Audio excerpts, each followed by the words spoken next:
Como que nós podemos fazer isso para aplicar ela nesta noite? Queria que colocasse a nossa primeira tela. Nós vamos falar hoje um pouco sobre família. Como que nós podemos aplicar a palavra de Deus para construir uma família?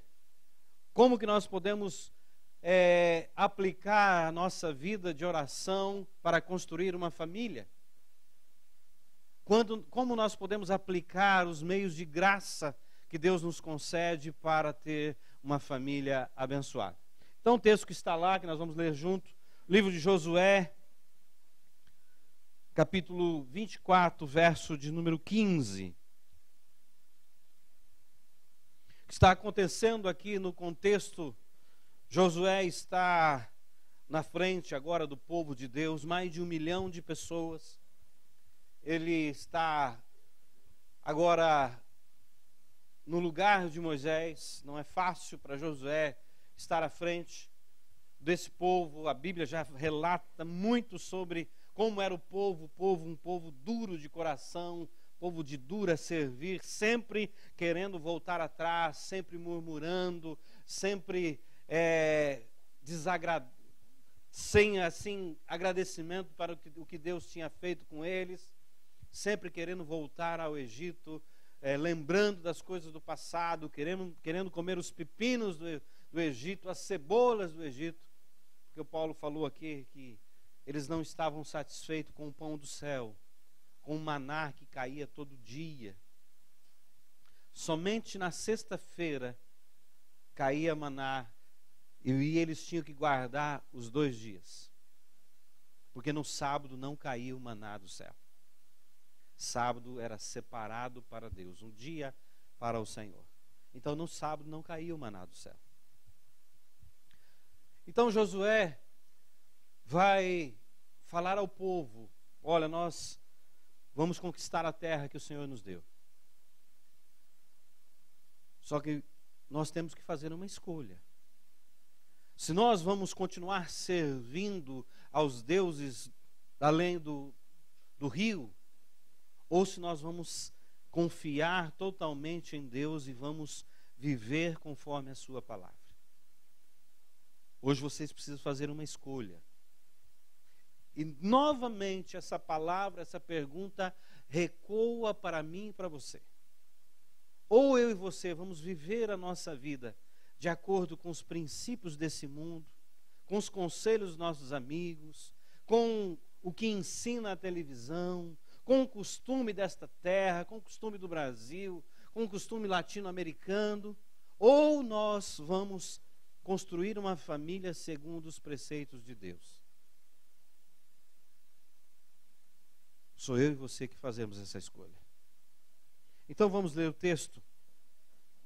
Livro de Josué, capítulo 24, verso de número 15.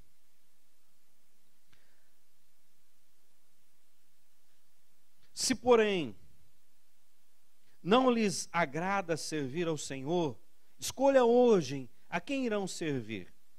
Se aos deuses que os seus antepassados serviram, além do Eufrates, rio Eufrates, ou aos deuses dos amorreus, em cuja terra vocês estão vivendo, mas eu e a minha família serviremos ao Senhor. Diga comigo: eu e a minha família serviremos ao Senhor.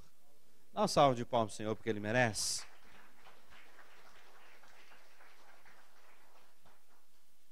Hoje continua da mesma forma.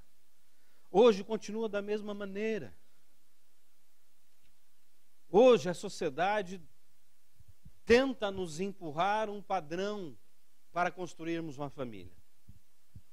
Ou nós vamos construir de acordo com o que a sociedade nos impõe, os costumes nos impõem, do jeito que vivem hoje, ou nós vamos para Deus e construir uma família segundo Deus. Nessa caminhada que nós estamos já no Evangelho há mais de 20 anos, tantas famílias passaram pela nossa vida.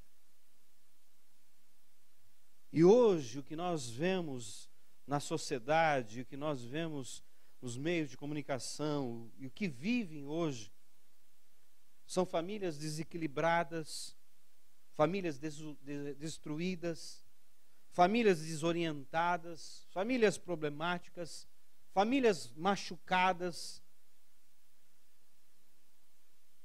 famílias sem esperança, famílias destruídas.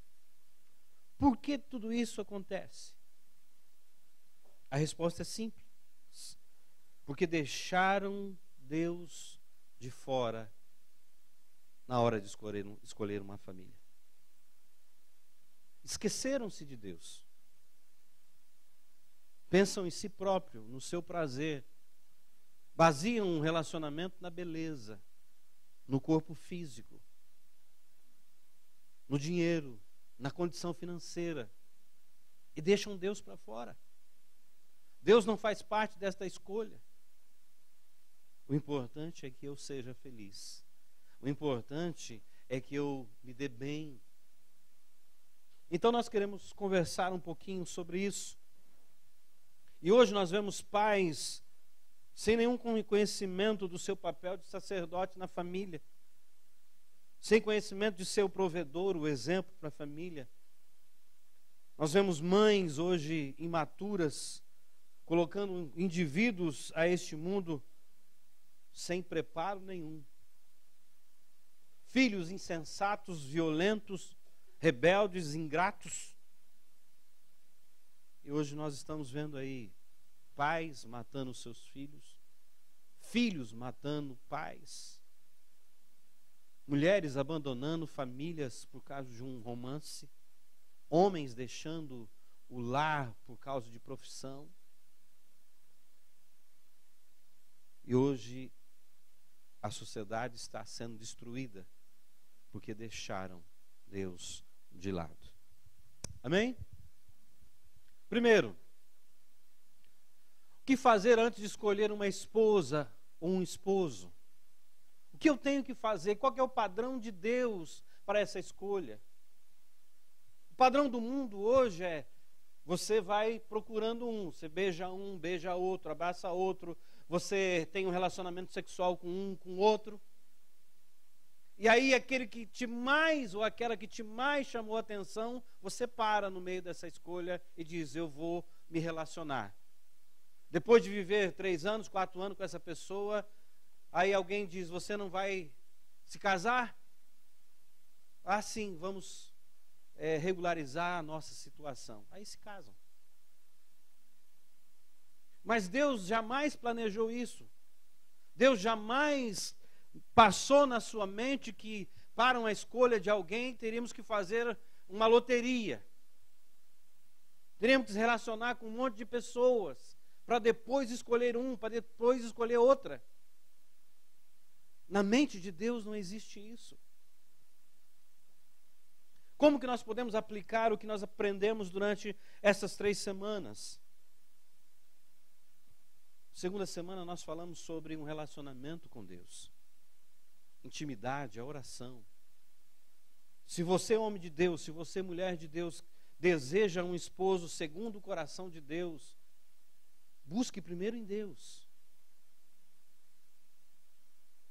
Coloque para Deus o homem e a mulher que você deseja para viver uma vida inteira.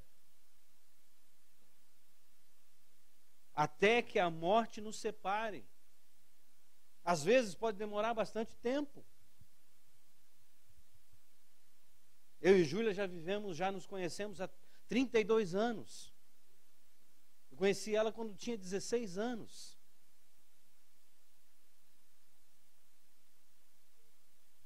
E tantas coisas aconteceram nesses 30 anos, nesses 32 anos que nós nos conhecemos. Tivemos sofrimento? Tivemos, claro, porque nós não tínhamos o padrão de Deus na nossa vida. Nós não tínhamos o temor de Deus na nossa vida. Nós não conhecíamos o princípio de Deus na nossa vida para entrar num relacionamento.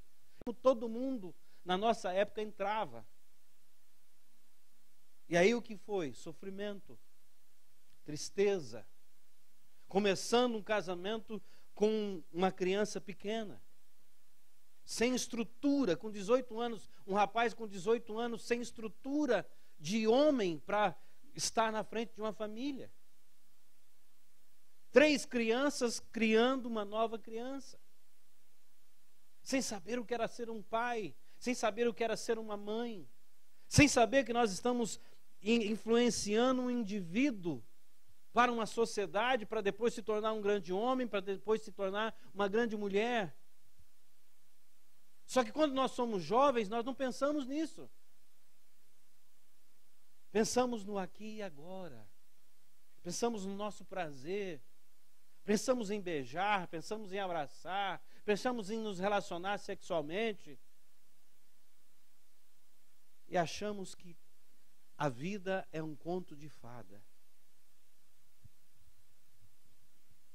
Que nos filmes, quando terminam, sempre aquela frase: foram felizes para sempre. Hoje nós sabemos que não é assim. Há momentos de tristeza, há momentos de dor,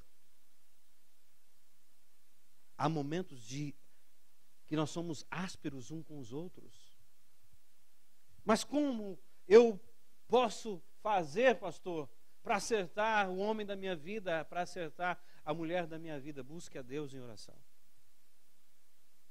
Coloque o seu joelho no chão, busca Ele. Senhor, o Senhor me conhece, o Senhor sabe da minha necessidade, o Senhor sabe quem eu sou, o Senhor sabe do meu temperamento, o Senhor sabe da vida que eu vivo, o Senhor sabe como eu fui criado, Senhor. Coloque uma pessoa que me ame, que me aceite, que me valorize, que me entenda, que me ajude. E o Senhor vai trabalhar para você.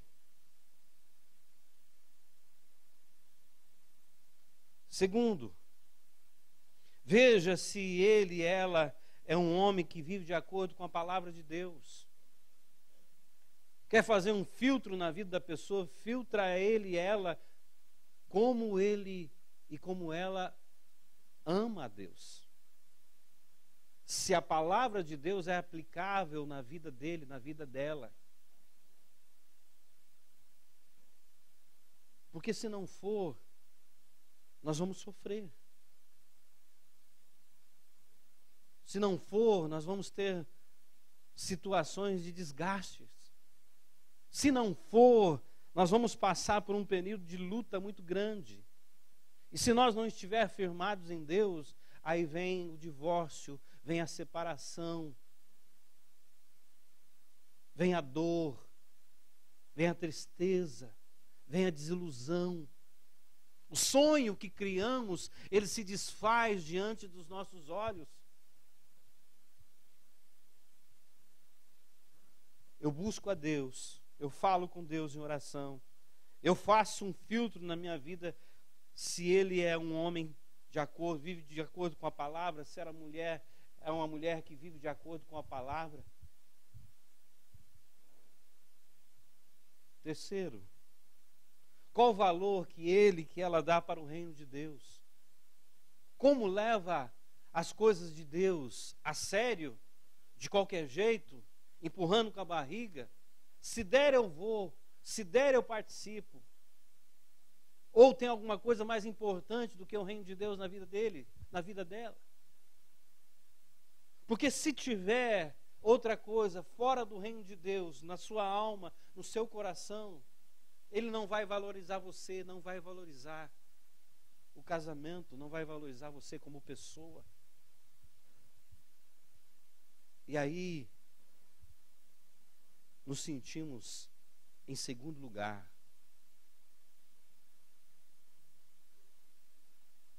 Veja como ela participa das atividades da igreja. Se é participativo, se serve, se valoriza os meios de graça que Deus dá para mim e para você. Se é participativo, se tem prazer de estar numa célula, se tem prazer de estar no culto, se tem prazer de aprender, de saber mais como ser um homem de Deus, como ser uma mulher de Deus, como ser um pai segundo Deus, como ser uma mulher segundo Deus, como ser um servo segundo Deus. É desta forma que antes de nós escolhermos um homem para a vida toda, uma mulher para a vida toda, nós temos que chegar para Deus e olhar em Deus, na sua palavra, e como Ele vive essa palavra, como ela vive essa palavra, como Ele vive o reino de Deus. De que forma? Aos domingos? De que maneira?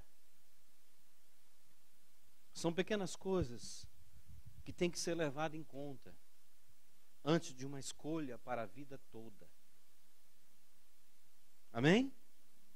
Uma escolha para a vida toda. Segundo, como deve ser o nosso casamento? O que Deus fala a respeito disso? O que a Bíblia vai nos ensinar? Quais os pontos que Deus pede e requer de um homem e de uma mulher para entrar num casamento? Primeiro, que esse homem tema a Deus. Primeiro, que essa mulher tema a Deus. Que ela creia no Deus que você crê. Que ela sirva ao Deus que você crê. Que juntos, trabalhem juntos para construir e estar servindo no reino de Deus.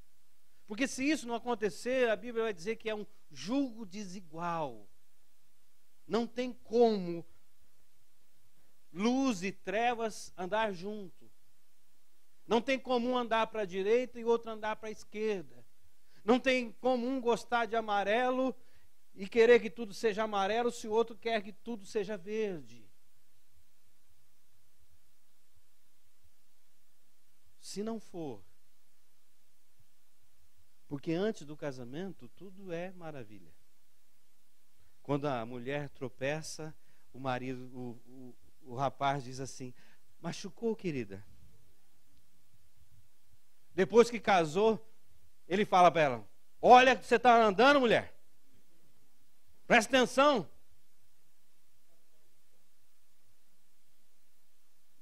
É diferente.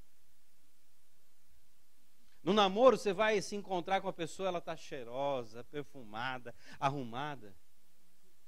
Agora, quando você acorda com ela, aí é diferente. É o bafo, né? O cabelo não está tão bem arrumado. O perfume já venceu na madrugada. O que a Bíblia fala a respeito disso? Queria que você abrisse lá em Efésios, capítulo 25 ao 31. É um conselho que fala para os maridos. É um texto conhecido, nós conhecemos o texto. Eu vou pregar algo que você já sabe,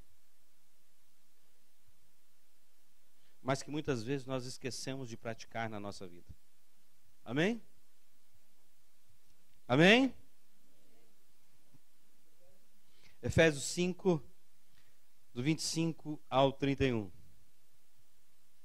Maridos, ame cada um a sua mulher, como Cristo amou e por ela, para santificá-la, tendo-a purificada pelo lavar da água mediante a palavra, e para apresentá-la a si mesmo como igreja gloriosa, sem mancha, sem ruga ou coisa semelhante, mas santa, inculpável. Da mesma forma, os maridos devem amar a cada um a sua mulher como o seu próprio corpo. Quem ama a sua mulher, ama a si mesmo. Além do mais, ninguém jamais odeia o seu próprio corpo. Antes o alimenta e dele cuida, como também Cristo faz com a igreja. Paulo, quando está escrevendo aos Efésios, está fazendo a comparação de Cristo e a igreja no relacionamento. O marido ama a sua esposa ao ponto de se entregar por ela. Aqui não tem individualismo. Aqui não tem meu, é nosso. Aqui não tem mais as minhas coisas, as nossas. Aqui não tem mais o meu filho, é o nosso filho. Eu me entrego a ponto de fazê-la feliz, de me sacrificar todos os dias para fazer essa mulher mais feliz do mundo. Para que ela se sinta amada, segura do meu lado.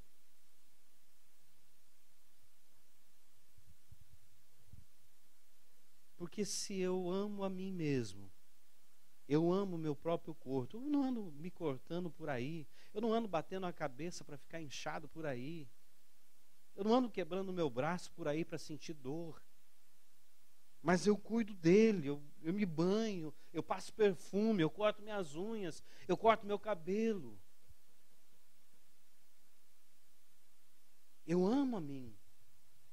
Então eu vou cuidar dessa pessoa que Deus colocou do meu lado para viver a vida inteira, ao ponto de me entregar por ela, ao ponto dela dizer: olha, Deus me agraciou com um homem, com um marido, com um esposo que eu tenho. Eu me sinto tão feliz ao lado dele, eu me sinto tão segura, eu me sinto tão protegida. Eu sei que ele vai dar o máximo dele para fazer o melhor por esse casamento. Ele vai pensar sempre em mim, antes de qualquer outra atitude. Sempre eu vou ser a primeira na vida dele.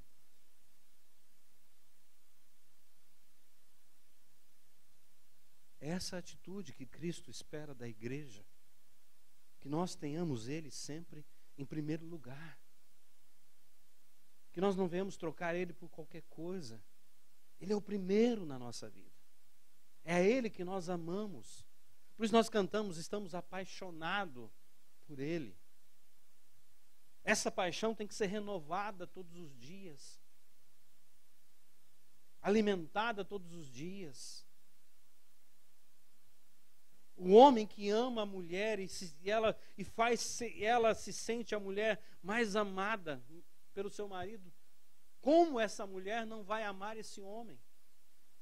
Como essa mulher não vai se entregar a esse homem? Como essa mulher não vai se submeter a esse homem? Porque a submissão a esse homem dá a ela alegria. Porque é dando que se recebe. É dando que se recebe.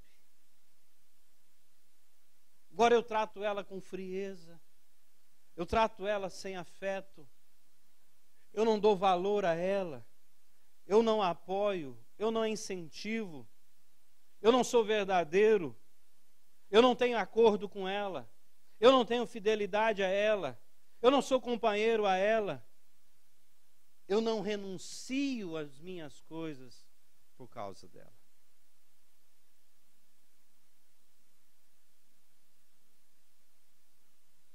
Casamento é renúncia. Casamento é acordar de madrugada, atravessar a rua e no 7-Eleven comprar um doce.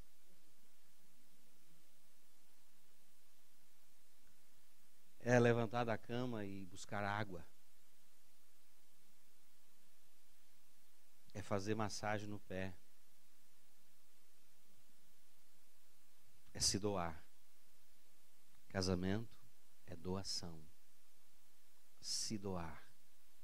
Diga comigo: casamento é se doar. Muito bem. Volta um pouquinho agora, 5:22. Mulheres, sujeite-se a cada um ao seu marido, como ao Senhor. Pois o marido é o cabeça da mulher, como também Cristo é o cabeça da igreja, que é o seu corpo, o qual ele é Salvador. Assim como a igreja está sujeita a Cristo, também as mulheres estejam em tudo sujeitas ao seu maridos. Moça, menina, mulher, antes de entrar num casamento, veja quem é o homem que você está se propondo a se sujeitar.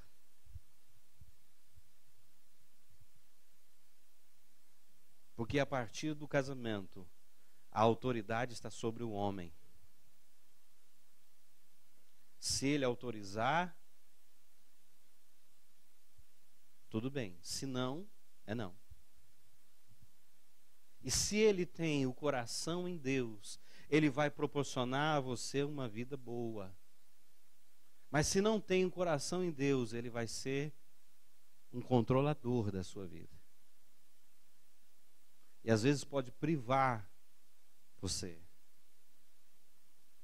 Você vai se sujeitar a esse homem o resto da sua vida, até que a morte o separe. Se ele não tiver o coração em Deus, se ele não tiver a vida em Deus,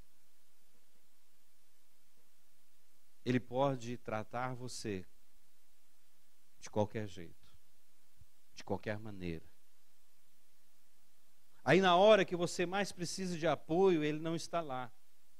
Às vezes ele pode não te respeitar, não te incentivar, não ser verdadeiro com você, não ser fiel com você, não ser companheiro e não te valorizar. Por isso que Deus está nos orientando para um relacionamento para toda a vida. Uma família formada em Deus, baseada nos princípios de Deus, baseadas na palavra de Deus. Não é baseado do que minha mãe pensa, do que meu pai pensa, do que os meus amigos pensam, do que a sociedade pensa, mas baseado em Deus. Pastor, se eu entrar num relacionamento de casamento assim, eu não vou ter problema? Vai ter sim, claro que vai. Mas vai ser mais fácil resolver, porque quando houver um erro de alguém, o outro vai perdoar. Quando tiver uma falha de alguém, o outro vai reconhecer que também ele é falho. Quando alguém não fizer, não cumprir a expectativa que você planejou, você vai entender que muitas vezes você também não cumpriu a expectativa que fizeram sobre você. Quando você falhar, o outro vai entender que ele também é falho, que nós somos pecadores e nós precisamos da graça de Deus na nossa vida. Agora, se Deus não está nesse relacionamento, há sofrimento, há dor, há abandono, há infidelidade, há troca.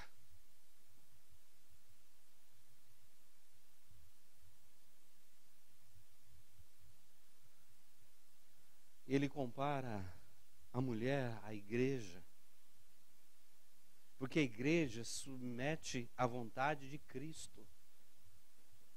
A igreja está disposta a obedecer à palavra de Cristo. Ela não é rebelde. Ela não anda por conta. Ela não faz planos sem Cristo. Ela não faz projetos sem Cristo. No casamento tem que haver acordo. Tem que haver sonhos juntos. Tem que caminhar junto. Tem que ter amor recíproco. Tem que ter doação dupla. Tem que ter respeito. Tem que ter amabilidade. Companheirismo. Renúncia. Valorização. Gratidão. Reconhecimento. Amém? Muito bem. Como devemos educar os nossos filhos? Nós estamos indo de fase, você está vendo? Até você encontrou uma esposa, você tem uma esposa, agora vem os filhos. Como nós vamos criar esse novo indivíduo, esse presente de Deus, essa bênção de Deus que a Bíblia diz? De que forma? Como nossos pais nos criaram?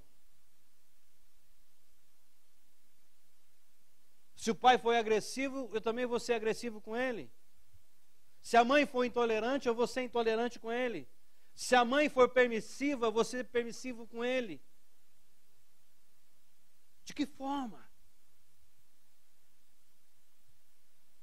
De que maneira?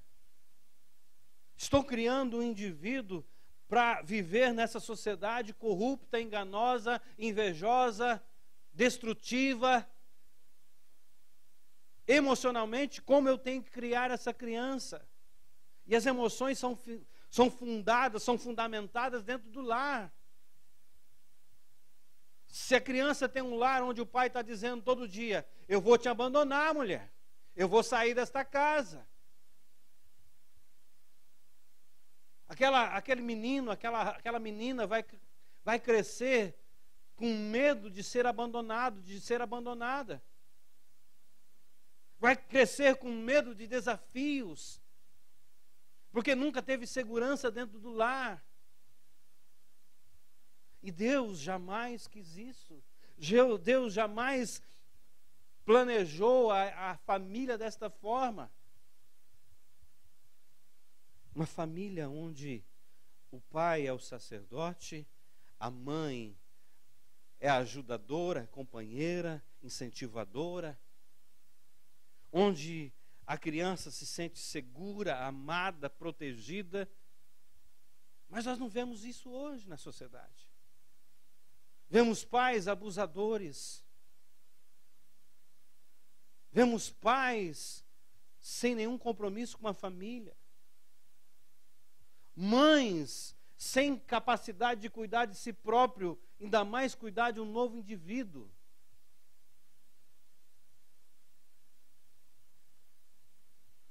E aí nós temos assassinatos, nós temos estupros, nós temos pessoas desequilibradas, pessoas frustradas, pessoas abandonadas, pessoas carentes, desvio de personalidade, porque os pais não estavam preparados para receber uma criança. Criaram conforme os seus pensamentos. E a Bíblia diz que o filho mal educado, que a filha mal educada, envergonha os seus pais. Faz vexame. Chama a atenção de todo mundo. Porque não recebeu a educação correta dentro de casa.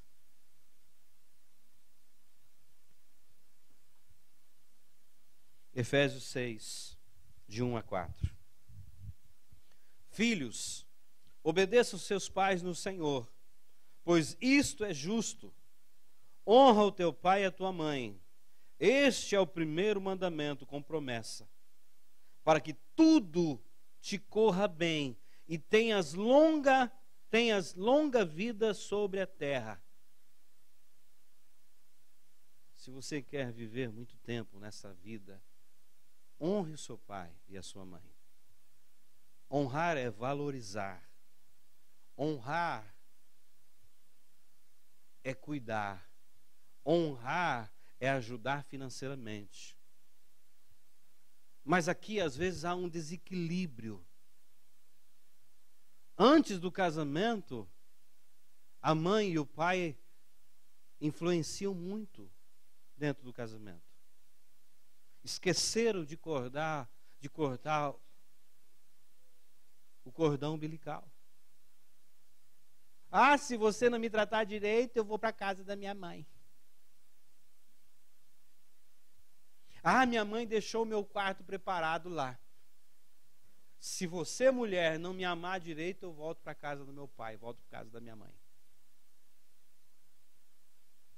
E o pai e a mãe falam assim: ó filho, ó filha, se esse casamento não der certo, as portas de casa estão abertas para você.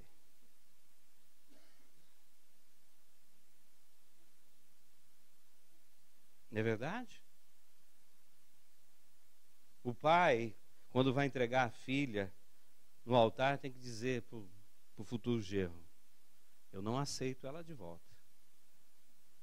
Você vai amar ela, vai se entregar por ela, vai fazer ela a mulher mais feliz do mundo. Está entendido? Ele tem que falar para você: sim, Senhor, porque eu estou de olho em você.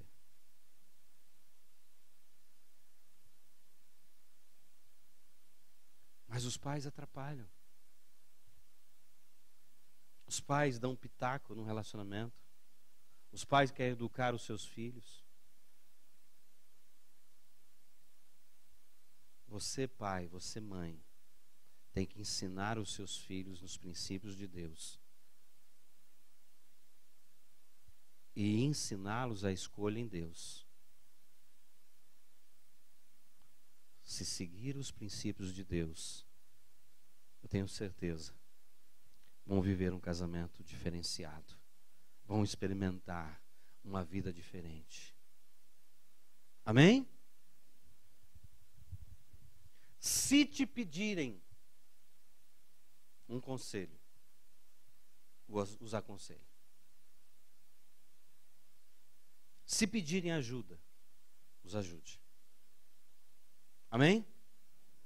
Mas faça o seu papel de pai e de mãe quando eles estão solteiros. Vivam a vida dentro do lar, sendo exemplo para eles. Vivam o amor a Deus dentro de casa, ao ponto de levá-los a Deus. Pratique o evangelho dentro de casa, para que eles possam ver na vida de vocês que como é bom ser um homem, uma mulher que teme a Deus e viva o seu caminho. Amém? Para fechar, tenho 5 minutos. Qual o papel dos amigos em nossa vida? A Bíblia diz: as más companhias corrompem os bons costumes.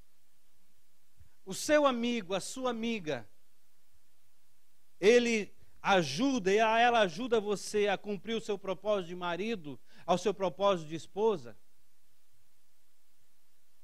É uma pessoa que sempre incentiva você, e quando você está com problemas no casamento, ele fala assim: você está errado, hein?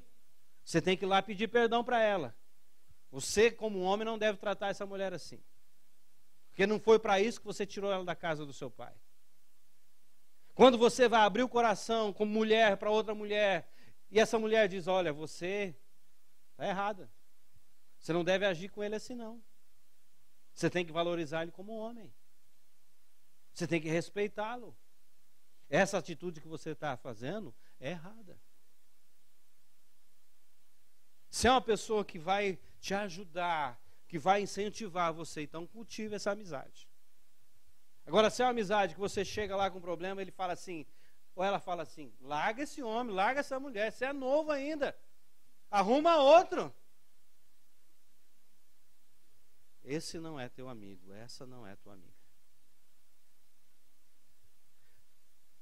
Se é um amigo que não chega na hora imprópria, que valoriza o seu tempo de família, não vai levar você para um lugar onde você tem um compromisso com a família. Você fez algum compromisso em casa? Não, então tá bom, então vamos sair. Avisou sua mulher? Avisei. Ela falou tudo bem? Tudo bem, então podemos sair. Agora, se o seu amigo te chama para um lugar, você já tem um compromisso com a família, você vai chegar para a família e vai dizer assim: ó, hoje não dá. Mas pai, você tinha combinado, nós íamos sair hoje. Não. Vou sair com meu amigo porque ele me chamou. Faz tempo que eu não saio com ele, eu vou sair com ele primeiro. Amigos que incentivam. Amigos que compreendem o que é uma família. Amigos que valorizam a sua esposa. Amigas que valorizam o seu marido. Amigos que respeitam o seu marido. Amigas que respeitam a sua esposa. E como casados, mulher não tem mais amigo. E o homem não tem mais amiga. Nós como casal, temos amigos. Amém? Temos amigos que fazem parte da nossa família.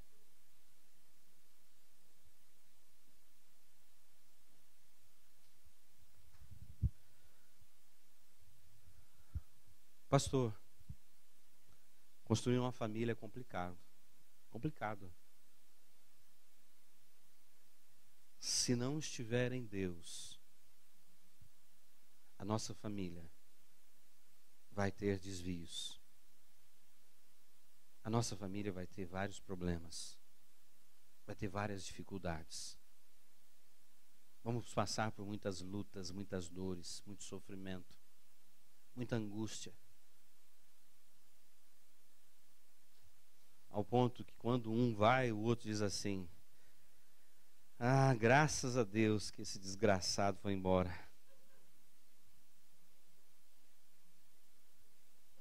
Ainda bem que Deus levou essa víbora da minha vida. Né?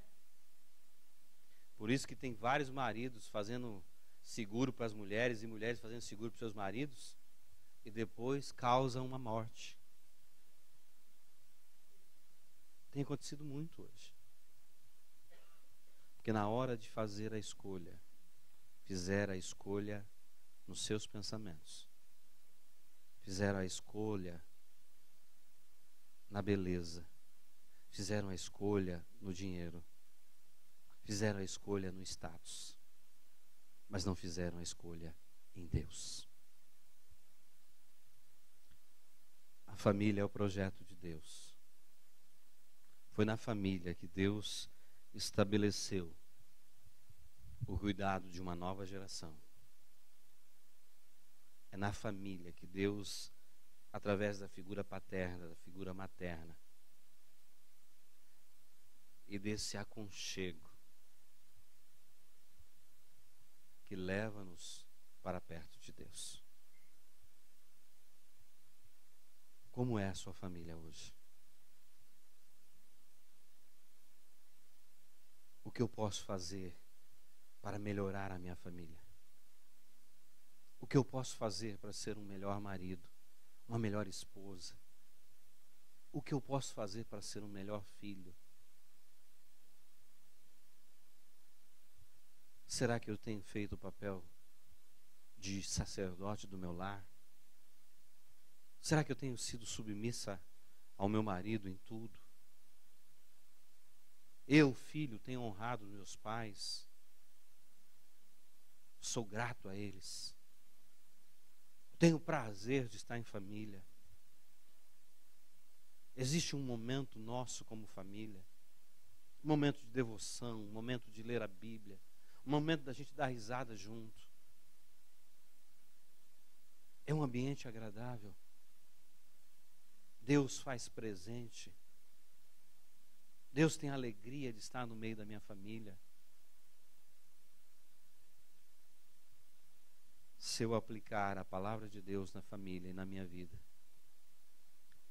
se eu buscar a Deus intimamente, levar os meus filhos e esposa ao Senhor em intimidade,